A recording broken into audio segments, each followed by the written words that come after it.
திருப்பூர் அடுத்த கேளம்பாக்கத்தில் அனைத்து வியாபாரிகள் சங்க வெள்ளி விழா நிகழ்ச்சியில் தமிழ்நாடு வணிகர் சங்க மாநில தலைவர் விக்ரமராஜா பங்கேற்பு. ஜிஎஸ்டி குறித்து விரைவில் மத்திய நிதியமைச்சர் நிர்மலா சீதாராமனை சந்திக்க உள்ளதாக தெரிவித்தார். செங்கல்பட்டு மாவட்டம் திருப்பூர் அடுத்த கேளம்பாக்கத்தில் அனைத்து வியாபாரிகள் சங்கத்தின் வெள்ளி விழா மற்றும் புதிய நிர்வாகிகள் பதவியேற்பு விழா சங்க தலைவர் டாக்டர் ஜெய்சந்த் தலைமையில் நடைபெற்றது. இன்று காலை நடைபெற்ற நிகழ்ச்சியில் சிறப்பு அழைப்பாளராக தமிழ்நாடு வணிகர் சங்கங்களின் பேரமைப்பின் மாநில தலைவர் டாக்டர் ஏ.எம். விக்ரமராஜா கலந்து கொண்டு காமராஜர் சிலைக்கு மாலை அணிவித்து வணிகர் சங்க கட்டிடத்தில் அமைக்கப்பட்ட சங்க கொடியை ஏற்றி கல்வெட்டை திறந்து வைத்து வாழ்த்துரை வழங்கினார். இந்நிகழ்ச்சியில் வீரவாளுடன் நினைவு பரிசு வழங்கப்பட்டது. அதனைத் தொடர்ந்து பேசிய பேரமைப்பின் மாநில தலைவர் விக்ரமராஜா, தற்போது மத்திய அரசின் வரி அதிகமாக உள்ளது. குறிப்பாக உணவு பாதுகாப்பு தர விரைவு சட்டம் குறித்தும் ஜிஎஸ்டி குறித்து அடுத்த வாரம் மத்திய நிதியமைச்சர் நிர்மலா சீதாராமனை புதுடில்லியில் சந்தித்து இது குறித்து விவாதிக்க இருப்பதாகவும், வணிகர்கள் பாதுகாப்புடன் வாழ்ந்திட அனைத்து விதமான நடவடிக்கைகளையும் மேற்கொண்டு வருவதாகவும், சில மாதங்களுக்கு முன்பு மெடிக்கல் ஷாப் ஓனர் ஒருவர் கொலை வழக்கில் இதுவரை 3 குற்றவாளிகளை போலீசார் கைது செய்து ஒருவரை தேடி வருகின்றனர். விரைவில் அவரையும் கைது செய்து கடுமையான தண்டனை வழங்க வேண்டும் என்றும், வணிகர்களுக்கு மத்திய மாநில அரசுகள் ஒன்றிணைந்து பாதுகாப்பு வழங்க வேண்டும் என கேட்டுக் கொண்டார்.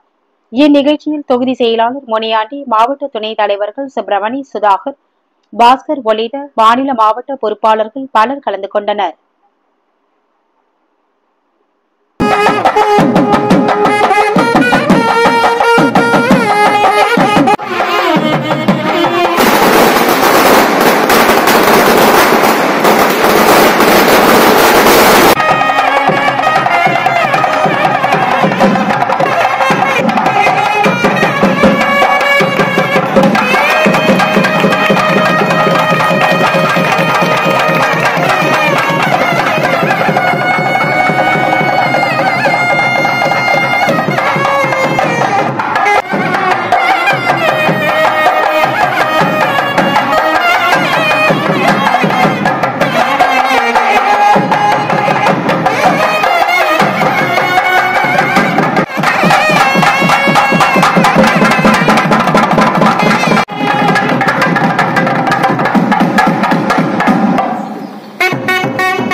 இது வேற ஒருத்தர் இது என்ன எடுத்துக்கிறாரு அப்படியே நிறைய எடுக்கிறது.